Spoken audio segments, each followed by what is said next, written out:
What's up, everybody? Welcome to another episode of Comics Remixed. I'm Wade Wilson, David Sanchez, and our new co-host, Paul Lennartz. There you go. If you watched last episode, the convention special, part, what was it, part 2, part 3, something like that, you heard the ch-ch-ch. That was him in the background snapping the photos that you see on our Facebook page right now. Yes. So, most of the photos that we'll be throwing up on there from now on, you can thank Paul for them. Please thank me. Any questions? You want me to shoot anything? Let me know. All right, calm down, Paul. Calm down. Stop being such a diva. Hey, I'm trying to. I like taking pictures, so let me know. Nudie photos. He takes nudie pictures. This is why he's not allowed around parks. He's on MySpace doing the bathroom photos. I've never had okay, wait, you just referenced MySpace. Yeah, I know. You just referenced MySpace. Right? That's what I just got man. Facebook like last year. I'm horrible on social media, just so everyone knows. Yeah, that's good news for us. Yeah, but that's your job. I'll take the pictures. I'll do your Facebook stuff. I'm horrible on social media. You guys do the. So aside from that, this weekend, C2E2. Yeah, this past weekend was C2E2, which I completely missed out on. We'll be getting to that in 8.2, and there's a lot to talk about from there. Well, you made it there on Sunday. Yeah. He had to cram in. David had to cram 3 days worth of convention in 3 hours. Wow. Yeah. On the crappiest day there is to go. But like I said, that's coming up in 8.2 right now, gentlemen. 8.1 is our news segment, as our fans love it. Breaking the fourth wall. Yeah, nice one. I like that. Yeah. All right. Breaking the wall. Breaking the wall. Yeah. Okay. Yeah. I want you to. You should play that Jericho song. Break the walls. Ooh. You know? Yeah. Anyway. What's up with Jericho? Anyways, nowadays. He's beefing with CM Punk. Long story. Oh, okay. His contract's up before SummerSlam. All right, back to comics. Back to comics. This week in news, a lot of movie stuff. I mean, we examine the message boards. You know, we kind of stay current. I mean, it's our job. Report everything we can as it happens. I've got to admit, there's not been a lot of comic-related news lately. In the last couple weeks, actually, if you go back and look at some of the past episodes, there's not been a lot of comic-related news. A lot of it that gets posted up is previews of stuff that's already coming out. You know? Who wants to sit here and talk about a preview? No, we don't want previews, damn it. We want news. We want facts. We want reviews. I think the Avengers X-Men kind of stole the spotlight. I was actually going to say, as far as previews, AVX stole the spotlight. I was still kind of disappointed by it. I think I've noticed every episode, dude, where Avengers, AVX is coming up like every episode. Because it's all the hype. Yeah. It's all the hype. And really, it's all Marvel's really got to lean on right now. Right. Well, I'm kind of glad that you guys bought out the AVX, because their first order of business is relating to the Iron Man 3 movie. And they've got Guy Pearce, who is rumored for a role in this movie here. David, you want to tell people who Guy Pearce is? He can't close his mouth. No. And it pisses me off. We had to do a storyboard in one of my classes for The Time Machine. I swear to God, you stare at that movie long enough, you realize that this man it's just impossible for him to not be amazed by something in that movie. This is him. Every shot. More laughs are coming. That's it. He can't close his mouth. It's very irritating. So I really can't picture him in this movie. But yeah. Whirlwind. No. Blizzard. Blizzard's got a mouth. Every character. Blizzard's always talking smack when he makes it snow. You make it rain. Every character's got a mouth. I got nickels. Except the question. The question has no mouth. He has no face. But no, Anyway. If Guy Pearce gets this role, he's rumored to play Dr. Aldrich Killian, who, if you've read the 2005 Iron Man series, there was the story arc was called Extremis. And it's where the new nanotech virus was discovered, and Tony pretty much merged with his armor and actually became a part of his body. Right. He was the main scientist in that story arc. So the Iron Man 3 movie is rumored to somewhat be based off the Extremis story arc. Wasn't that also a motion comic? Probably. I think I saw the motion comic on Netflix. Yes, it is. But we here don't care about motion comics. I enjoy it. We're not lazy. We'd rather read the book I like it. instead of having it read to us. Or if you're a fan of DC animation, they can put out watch something. original animations and not have to make their books into like animatics. Oh dear, Paul. So there's always that. I'm a option. fan. I mean, there's nothing wrong with it. I really like the Thor Loki Blood. I was gonna Brothers. say, except for That's that really one, I tight. saw that one just That's recently. really That was cool. pretty That's good. really good. But you know, a The lot of it's the Spider-Woman art. one was. A lot of it's the good. art. The art, yeah, that and was just the beautiful tone. work. It had a Yeah. nice dark Norwegian mythology tone. Yeah, that's right. Yeah. I I can forgot you're a relate to that, Viking. being part Norwegian. So. So, all right, I'm gonna just go down the line here, David. Can you what do speak you? any Scandinavian languages? The chicks don't care, No. man. I don't give a I poop. can't. That's Canadian. I can't. That's Never good. Whatever. No. All right, I'm gonna quickly I'll go work on down. it though. Quickly go down the line. David Guy Pearce says, "Dr. Elder killing. What do you think?" I can see it, definitely. He just has to close his damn mouth. Tony, so nice to see you. I like it actually. I think he can kind of pull off a kooky scientist, driven on nanobots or whatever. So I think he can do it. All right, well, A lot of it helps it in with the Iron Man movies that they're so Iron Man, like Iron. No shit. No, but like suit based. Right. Well, So it's like you're a character becoming another character essentially. Okay. So, you know what I mean? human transformers Sure. in a weird, twisted way. Yeah. Transformers. Let's go with that. Something like that. Yeah. This is the part where we edit in crickets. So All right, come on, let's keep the show moving. what else we got? DC has also announced that they want to do a Lobo movie. I'm all about that. I'm in. I'm all about a good Lobo movie as long as you don't pack Keyword it. good. Yes. The thing that could kill a Lobo movie is a lot of that cheesy slapstick comedy style action. Yeah. That's what could ruin it. Yeah. If some stupid producer is like, you know what? We can make this like Blues Brothers. It's over. It's over. It's like imagine Lobo Blues comes Brothers to Chicago. in space. Yeah. You know. It's like this mall just set up in space and he just rams right through it with his motorcycle. Yeah, that's what's gonna ruin it. Yeah. That's Well, Brad Payton is set to direct this movie. I don't remember what the hell he's already done. The name doesn't come to mind. I'm sure he's done something because DC wouldn't just give it to nobody. You know?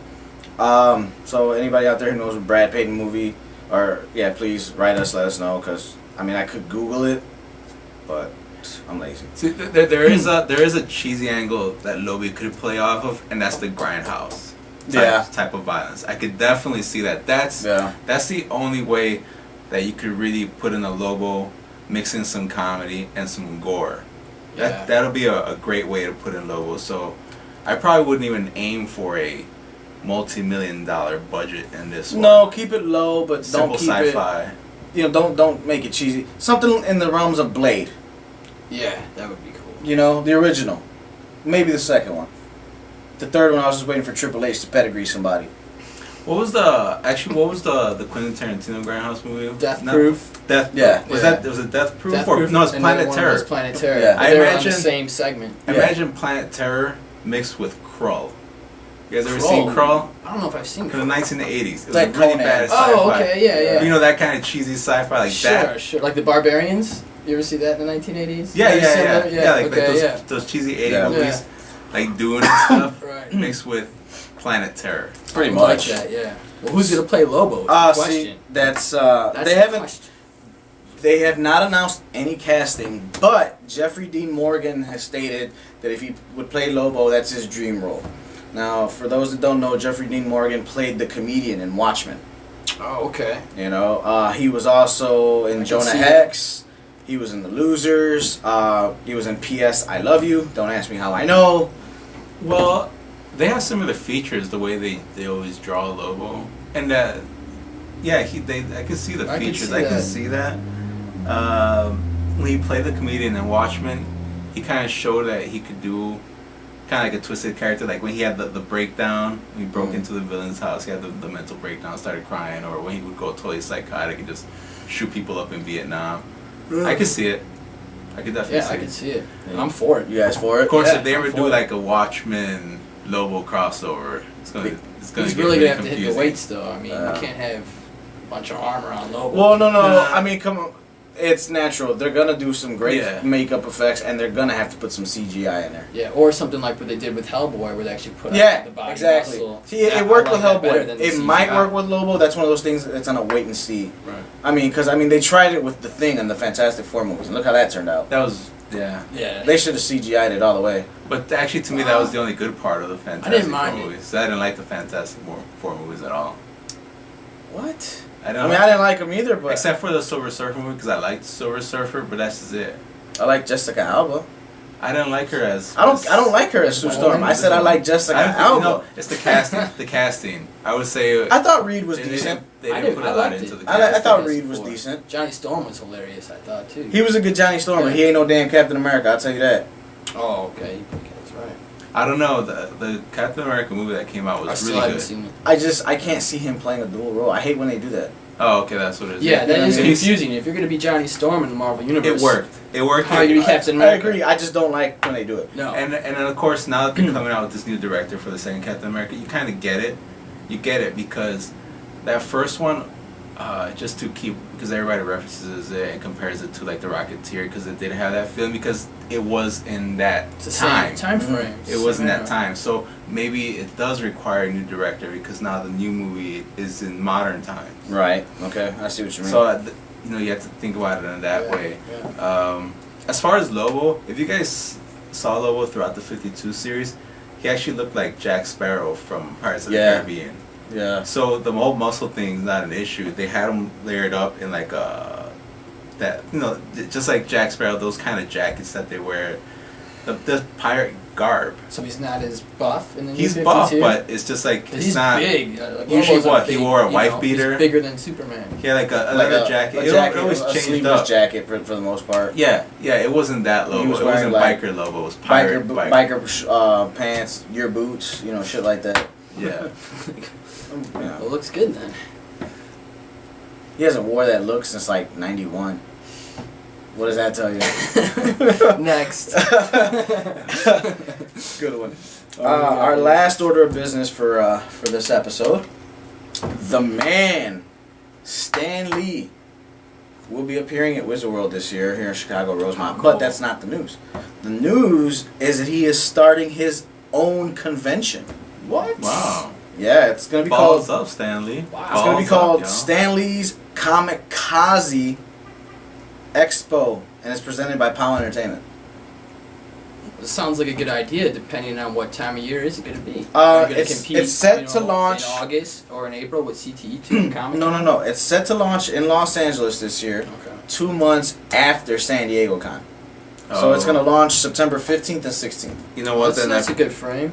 Probably not from a retailer's perspective to be jumping around. After the summer. As a retailer, these conventions, in a sense, are an expense. Of course. Yeah. And to have conventions so close together like that, then you risk something like what we have here in Chicago with the Rosemont Convention, McCormick Place, where I don't they- mind that because they're so far.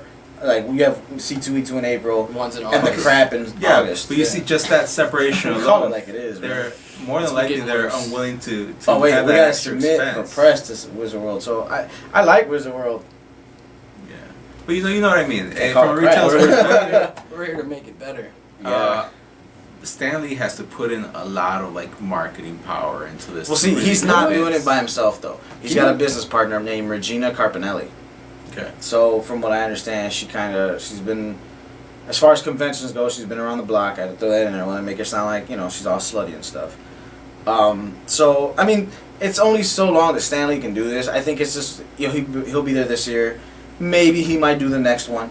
After that, he's done. I mean, the guy's 89 years old. But yeah, he's just the face of things. Of course, Exactly. he's gonna have a business partner. Exactly. At this point in his career, he's probably like, well, okay, what haven't I done in the comic book biz yet that I should do before I die? I could see him. Put Bendis to sleep and take over writing duties on Avengers for a little while. Well, let me see. Well, what I'm trying to say is, eventually, this is probably going to end up being something that when he does pass away, hopefully doesn't. Whatever. Walt Not right Disney. now. He's gonna be like Walt Not right Disney. now. But this might be something that probably won't proceed. Mm-hmm. It won't keep going on. They'll sell the rights. The business Yeah. part will cash in on the rights. Right. Something What's to honor him isn't Powell in his the label? future. Yeah. Powell's his label. Yeah. Yeah. So this is definitely something where unless somebody else decides to step in and take the reins. Someone else is gonna cash in on it, and as a retailer who's thinking long term, maybe this probably wouldn't be such a great investment. So you don't think it's gonna last?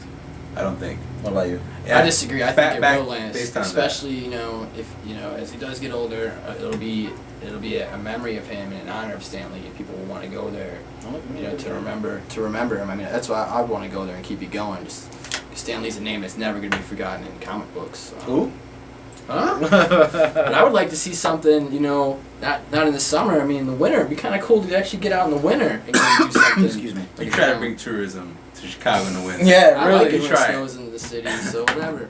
Leave your Yeah, car at people home. leave Chicago in the Leave winter. your car at home. Actually, yeah, there's probably some. Yeah, I It'd guess be yeah, cool. there's probably some niche. The one thing I could see positive coming out of a convention in the winter would be the shopping, because holidays. Right, Yeah. before Christmas. Oh, some people would be getting some There's some sweet niche. ass They swag. gifts. The Yeah. freeze con have Freeze do something like that. Get like a Mr. Freeze handgun. Like baseball, Every where it's child like, in you their 12 know, gets a handgun. Like the bat day or something. Yeah. A baseball game. All right. Contest, the longer you can hold the dry ice. If I can you get know, a free the more Iceman free stuff you sled, get in I'm your there. goodie bag. You know. Yeah, really. All right. Well, for 8.1, I'm Wade Wilson. Paul. David Sanchez. All right. We'll see you back 8.2, where we review the C2E2 comic convention. Peace. Thank you.